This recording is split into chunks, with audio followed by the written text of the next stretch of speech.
Dans les coulisses d'American Pickers, il y avait une figure dont la présence est finalement devenue impossible à ignorer, une personne dont les actions et l'influence ont créé des tensions qui ont couvé sous la surface pendant des années avant de finalement déborder.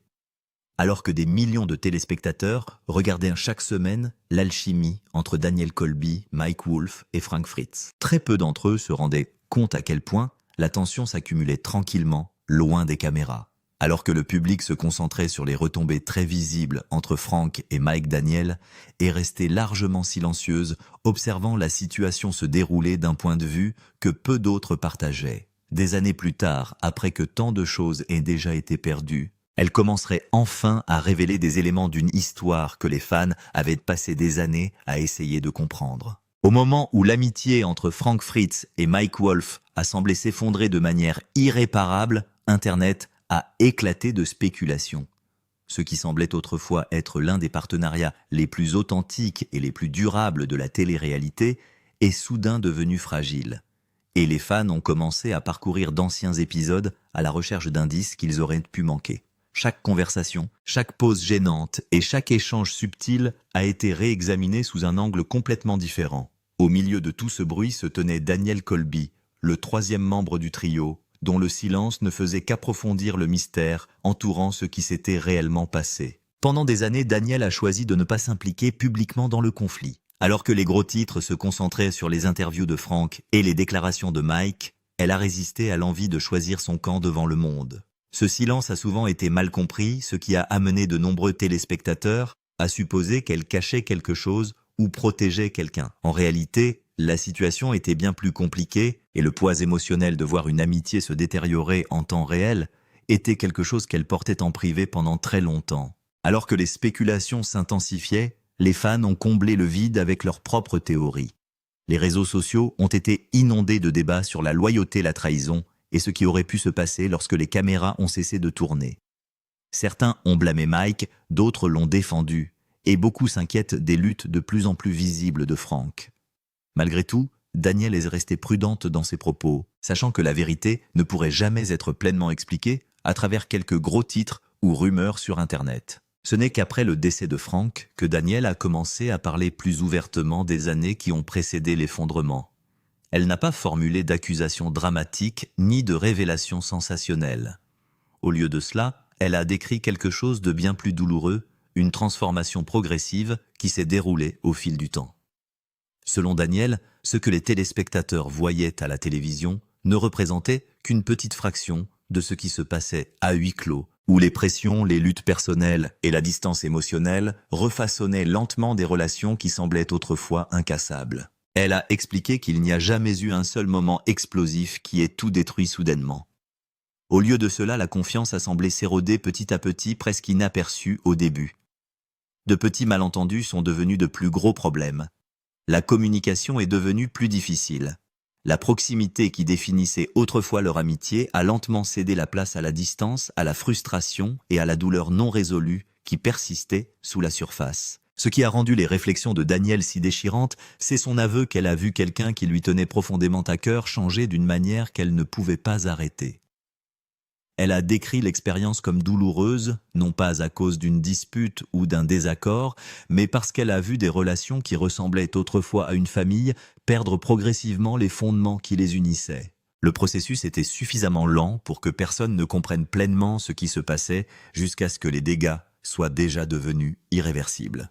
Avec le recul, de nombreux fans ont commencé à remarquer des signes qui avaient toujours été présents, mais qui étaient faciles à ignorer à l'époque. Des moments qui semblaient autrefois insignifiants se sont soudainement révélés chargés de sens.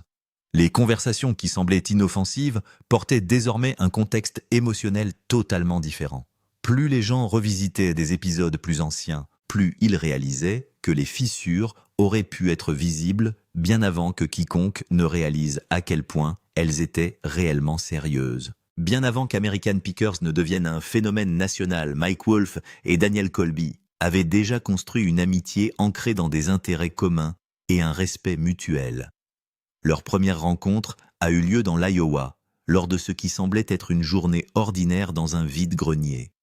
Mike a acheté une lampe ancienne que Daniel avait regardée, créant un bref échange qui aurait pu se terminer par de la contrariété, mais qui a plutôt déclenché une connexion inattendue. Son assurance et sa passion pour les antiquités l'ont intrigué, et ce qui a commencé comme une rencontre fortuite s'est progressivement transformé en une amitié durable. Alors que Mike continuait à construire l'archéologie antique à Leclerc, Iowa, Daniel est devenu l'une des personnes en qui il avait le plus confiance. Leur relation s'étendait bien au-delà des affaires. Ils partageaient une profonde compréhension du monde antique et ont passé des années à se soutenir mutuellement avant que la gloire de la télévision n'entre en scène. Au moment où American Pickers a été présenté à History Channel, Daniel jouait déjà un rôle important dans la vie et les affaires de Mike. Lorsque la série a été lancée, tout a changé presque du jour au lendemain. Une petite entreprise fondée sur la collecte de trésors oubliés est soudainement devenue une marque reconnue à l'échelle nationale. Daniel a assumé un rôle crucial dans les coulisses, gérant les opérations, organisant la logistique et contribuant au bon fonctionnement de l'entreprise en pleine croissance. Pendant ce temps, Mike Wolfe et Frank Fritz sont devenus les visages publics de l'aventure, voyageant à travers l'Amérique à la recherche d'histoires cachées et de découvertes remarquables. Le partenariat de Frank avec Mike s'étendait encore plus loin. Leur amour commun pour les antiquités et la chasse au trésor a jeté les bases de ce qui allait devenir l'un des duos les plus reconnaissables de la télévision. À l'écran, leurs personnalités contrastées fonctionnent parfaitement ensemble. Mike a apporté son enthousiasme et sa vision, tandis que Frank a offert de l'humour, du scepticisme et une perspective terre-à-terre que le public a adoré. Pendant plusieurs années, la formule est apparue presque parfaite. Le trio semblait uni réussi et véritablement connecté. Les téléspectateurs ont vu des rires de l'amitié et du travail d'équipe. Ce qu'ils n'ont pas vu, c'est que les pressions personnelles grandissaient doucement dans les coulisses à mesure que les calendriers de production s'intensifiaient, que les attentes augmentaient et que les luttes individuelles devenaient plus difficiles à séparer des responsabilités professionnelles. Au fil du temps, les problèmes de santé de Frank sont devenus de plus en plus difficiles à ignorer. Ces combats incessants ont affecté à la fois sa vie personnelle et sa capacité à suivre le rythme des exigences d'une production télévisuelle en croissance rapide. Daniel a expliqué plus tard que les changements ne se sont pas produits du jour au lendemain. Au lieu de cela, ils sont apparus progressivement, créant des changements subtils dans la communication, le comportement et la dynamique de groupe qui sont devenus plus visibles d'année en année. Le Frank avec qui elle a travaillé pendant les premières années de la série n'était pas toujours la même personne qu'elle a rencontrée plus tard. Ses interactions ont changé, son engagement avec le groupe a évolué. Les conversations qui se déroulaient autrefois naturellement sont devenues plus compliquées et parfois plus tendues. Bien que le trio ait continué à travailler ensemble professionnellement, le lien naturel qui les unissait autrefois n'était plus tout à fait le même. Alors même que les caméras continuaient de tourner et que les épisodes continuaient à être diffusés, quelque chose d'important avait déjà commencé à nous échapper. L'amitié qui constituait autrefois le noyau émotionnel de la série devenait de plus en plus fragile. Pour les téléspectateurs, tout semblait encore largement intact. Cependant, dans les coulisses, les fondations commençaient à se fissurer d'une manière qui deviendrait finalement impossible à réparer. Puis est arrivé le moment qui a tout changé. Frank Fritz a disparu de la série et le silence entourant son absence a créé plus de questions que de réponses. Au début, les téléspectateurs ont accepté l'explication selon laquelle il avait besoin de temps pour se remettre d'une opération majeure au dos. Compte tenu de sa longue histoire de problèmes de santé, notamment de la maladie de Crohn, la situation semblait compréhensible. La plupart des fans pensaient qu'il reviendrait, éventuellement. Mais le retour attendu n'a jamais eu lieu.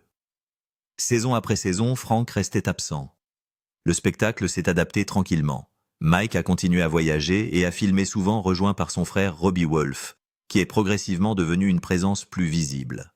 Daniel a continué à gérer ses responsabilités dans les coulisses et à faire des apparitions occasionnelles, mais le dynamisme que les téléspectateurs connaissaient depuis des années avait clairement disparu. L'absence d'explications claires n'a fait qu'intensifier la curiosité du public. Les fans voulaient des réponses. Ils voulaient savoir pourquoi Frank avait disparu, pourquoi la communication semblait rompue, et pourquoi une amitié qui semblait autrefois si forte s'était si complètement effondrée. À mesure que les spéculations se multipliaient, le silence lui-même est devenu partie intégrante de l'histoire, créant une atmosphère d'incertitude qui a persisté pendant des années. Ce qui a finalement émergé n'était pas une simple histoire de héros et de méchants. C'était une histoire compliquée, mêlant amitié, loyauté, problèmes de santé, déceptions personnelles et années d'émotions non résolues. Pour Danielle, voir tout cela se dérouler a été profondément douloureux, car elle avait vécu chaque étape du voyage. Elle avait été témoin du succès des rires, de la croissance et finalement de la distance déchirante qui s'était formée entre des personnes qui semblaient autrefois inséparables. Ce silence est devenu le problème. Les fans ont immédiatement remarqué le changement d'énergie. Le rythme facile entre Mike et Frank avait disparu, remplacé par un ton différent, moins spontané et plus construit. Ce qui ressemblait autrefois à un partenariat fondé sur des années d'histoire commune apparaît désormais inégal. En coulisses, la situation était plus compliquée que ce qui apparaissait à l'écran. Les problèmes de santé de Frank étaient réels et continus, mais ils ne constituaient pas le seul point de pression. Les exigences du tournage et la pénibilité physique du travail créaient déjà du stress depuis des années. Au fil du temps, ces pressions ont commencé à affecter non seulement sa capacité à participer, mais également ses relations avec les gens qui l'entouraient. Le tournant s'est produit lorsque Frank a finalement parlé publiquement de ce qu'il avait ressenti pendant son absence. Dans une interview révélatrice, il a déclaré qu'il n'avait pas parlé à Mike Wolf depuis près de 2 ans. Cette chronologie remontait à la période précédant son opération, suggérant que la distance entre eux s'était déjà formée bien avant son départ officiel. Ce qu'il a décrit n'était pas une brouille soudaine, mais un lent sevrage qui devenait de plus en plus douloureux à mesure que son état de santé se détériorait. Frank a parlé de son sentiment d'abandon pendant l'une des périodes les plus difficiles de sa vie. Il pensait qu'après son opération, il y avait peu ou pas de contact direct de la part de Mike ou de l'équipe de production. Danielle l'a également reconnu, affirmant qu'il n'y avait pas d'enregistrement cohérent et aucun sentiment de soutien entre Mike et Frank, affirmant qu'ils se parlaient 4 à 5 jours par semaine. Frank a également fait part de ses inquiétudes quant à la façon dont son rôle dans la série était géré pendant son absence. Les décisions semblaient avancer sans sa contribution, et sa place dans la structure de la série semblait changer. La présence accrue de Robbie Wolf a renforcé cette perception. Mike Wolf a répondu par de brèves déclarations publiques qui présentaient Frank comme un ami de longue date et exprimaient sa bonne volonté à son égard. Mais le contraste entre leurs récits a laissé un vide qui n'a jamais été complètement comblé. Pendant que cette division se manifestait, Danielle Colby s'est retrouvée dans une position qui exigeait d'abord le silence, puis finalement une reconnaissance. Elle avait été témoin de l'évolution du groupe depuis le début, et son point de vue avait du poids précisément parce qu'elle avait constaté à la fois la stabilité initiale et les tensions ultérieures. Lorsqu'elle a finalement pris la parole, ce n'était pas par confrontation, mais par une réflexion façonnée par l'expérience. Danielle a décrit les changements survenus par Frank au fil du temps en termes suggérant un déclin progressif plutôt qu'un point de rupture unique. Elle a fait référence à des luttes qui se sont déroulées lentement, affectant non seulement son comportement, mais aussi l'environnement qui l'entourait. Ses paroles reflétaient une inquiétude, mais aussi la distance formée au fil des années d'observation. Dans le même temps, elle a reconnu son lien de longue date avec Mike Wolf, soulignant l'histoire qu'ils ont partagée au fil des années de construction de la série. Le contraste dans ses reflets créait une image en couche plutôt qu'une simple division de côté. Les commentaires ultérieurs de Danielle ont élargi davantage cette perspective. Elle a parlé en termes plus larges de l'industrie du divertissement, décrivant comment la pression d'être visible peut lentement modifier les relations. Au moment où toutes les perspectives ont fait surface, l'histoire n'était plus seulement une rupture avec une émission de télévision. C'était devenu une rupture façonnée par le temps, la distance, les problèmes de santé et la communication qui ont progressivement cessé de se produire. L'absence de Frank était la partie visible, mais la véritable fracture s'était formée bien plus tôt dans l'espace, entre le silence et la compréhension qui ne s'est plus jamais complètement alignée. Cependant, la partie la plus douloureuse de l'histoire était encore à venir. Car ce qui ressemblait à des retombées professionnelles ne faisait que masquer une lutte plus profonde qui prenait tranquillement le contrôle depuis des années. Le tournant. Au moment où le conflit public entre Mike Wolf et Frank Fritz a atteint son paroxysme, la situation en coulisses avait déjà dépassé de loin le désaccord professionnel. Ce que les téléspectateurs considéraient comme une querelle liée aux American Pickers n'était que la surface d'un effondrement beaucoup plus profond impliquant la santé et la stabilité émotionnelle. La vie de Frank n'était plus définie par la télévision ou les voyages. Il était transformé par des urgences médicales et des conséquences à long terme qui l'éloignait progressivement du monde dans lequel il se déplaçait autrefois si facilement. Le tournant s'est produit en 2022, lorsque Frank a été victime d'un grave accident vasculaire cérébral à son domicile dans l'Iowa. Cet événement l'a laissé avec une paralysie partielle et des troubles importants de la parole, changeant sa réalité quotidienne presque du jour au lendemain. La guérison a été non seulement lente, mais également compliquée par des problèmes de santé existants qui avaient déjà affaibli son système au fil des années. Ce qui a suivi n'a pas été une simple période de réadaptation, mais une crise médicale prolongée qui a nécessité des soins et une surveillance constante. À mesure que son état empirait, une intervention judiciaire devenait nécessaire. La procédure judiciaire a révélé plus tard que Frank avait été placé sous tutelle, après avoir été jugé incapable de gérer de manière indépendante les aspects clés de sa vie. Les décisions concernant les soins de santé, les finances et la vie quotidienne ont été transférées à des représentants nommés. Un ami proche a été chargé de veiller à son bien-être personnel, tandis qu'une institution financière a été chargée de gérer ses dépenses et ses obligations. Ce qui était autrefois une vie indépendante construite autour des voyages et du travail avait été réduit à une surveillance structurée. Les tensions financières ont ajouté une autre couche à la situation. Les dossiers publics et les rapports sur la période ont montré une augmentation des frais médicaux et des dépenses de soins de longue durée qui ont exercé une pression importante sur ses ressources restantes. Dans ce contexte, l'addiction a été décrite par les proches de la situation comme un facteur central qui compliquait le rétablissement et tendait les relations. Durant cette période, Mike Wolfe a déclaré publiquement que la consommation de substances avait joué un rôle majeur dans la rupture de leur amitié et les difficultés qui en ont suivi. Il a également suggéré que des tentatives avaient été faites au fil du temps pour encourager le traitement et le rétablissement, même si ces efforts n'avaient pas abouti à une résolution durable. Le fait de considérer la dépendance comme le problème central a recadré tout le récit autour de leur séparation.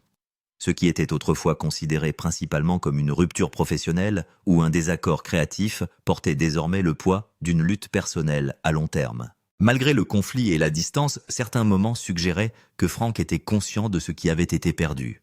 Dans de rares interviews et commentaires faits avant que sa santé ne se détériore davantage, il a exprimé un sentiment de nostalgie pour le travail et les relations qui avaient défini une grande partie de sa vie d'adulte. Il a reconnu qu'il lui manquait l'environnement dans lequel il avait fait partie, même s'il restait en conflit sur la façon dont cela s'était terminé. Cette contradiction a défini une grande partie de sa présence publique ultérieure. Au moment où la réconciliation est devenue une possibilité en théorie, la réalité avait déjà changé. Pour Danielle, ce lent effondrement a complètement changé la façon dont elle voyait Frank. La personne qu'elle considérait autrefois comme drôle et pointue était devenue quelqu'un en difficulté d'une manière qu'elle ne pouvait plus ignorer. Mais lorsque la colère s'est estompée et que le silence a finalement pris fin, il ne restait presque plus rien à sauver.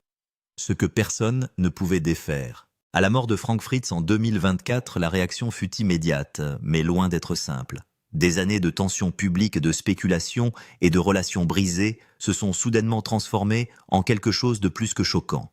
Les arguments qui définissaient autrefois le récit autour des American Pickers n'avaient plus le même poids. Ce qui restait était la réalité de la perte et la vérité inconfortable que le temps avait fermé tous les chemins possibles pour revenir en arrière. La réponse de Danielle Colby s'est démarquée car elle ne correspondait pas au ton dont se souvenaient de nombreux fans au plus fort du conflit.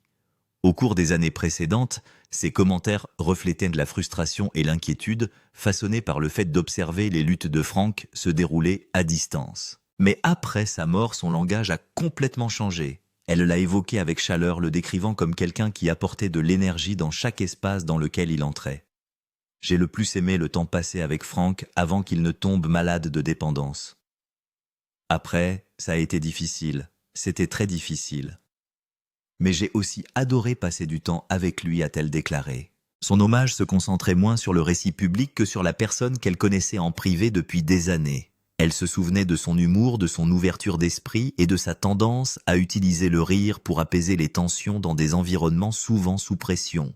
Le qualifier de chien de route avait sa propre signification, suggérant une histoire commune construite sur de longues journées de voyage, et la compréhension tacite qui découle d'une collaboration étroite dans des conditions imprévisibles. Au fil du temps, Danielle a développé ses réflexions lors d'entretiens et de conversations. Elle a reconnu que la présence de Frank avait été un élément central de ce qui a fait fonctionner les premières années d'American Pickers sur le plan humain.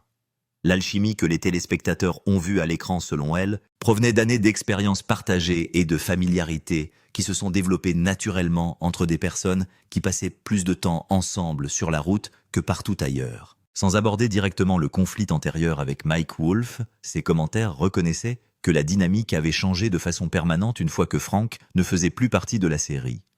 La structure de la série a continué, mais l'équilibre qui la définissait autrefois avait changé d'une manière qui était visible même pour les téléspectateurs occasionnels. La réaction du public reflète ce changement. Après le départ de Frank, les discussions autour de la série se sont de plus en plus concentrées sur son changement de ton. De nombreux téléspectateurs de longue date ont noté que l'énergie entre les acteurs ne semblait plus aussi spontanée ou ancrée. L'absence de Frank a créé une lacune qui n'a pas été facilement comblée par de nouveaux arrangements ou des ajustements de distribution. La présence accrue de Robbie Wolfe à l'écran faisait partie de cette transition, mais les réactions ont été mitigées. Certains téléspectateurs ont accepté le changement comme étant nécessaire à la continuité de la production, tandis que d'autres l'ont systématiquement mesuré par rapport à la dynamique antérieure qui avait défini les années de pointe de la série. Pour une partie du public, l'identité de la série était définitivement liée au trio original, et tout ce qui suivait ressemblait à une version différente du même concept. Malgré tout cela, le point de vue de Danielle est resté plus réfléchi que conflictuel. Elle n'a pas tenté de résoudre le passé ni de lui donner un sens final. Au lieu de cela, elle a reconnu la complexité sans forcer la conclusion. L'amitié, la distance et le silence éventuel faisaient tous partie de la même chronologie et non de chapitres séparés. En fin de compte, les paroles de Danielle ont révélé quelque chose de bien plus tragique que la colère.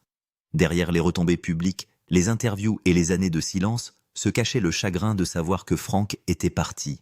Quel que soit le ressentiment qui existait entre eux, ils ne pourraient jamais effacer complètement l'histoire qu'ils partageaient, et quels que soient les dégâts causés dans les coulisses, ils ne pourraient jamais effacer complètement le lien qui unissait autrefois le trio.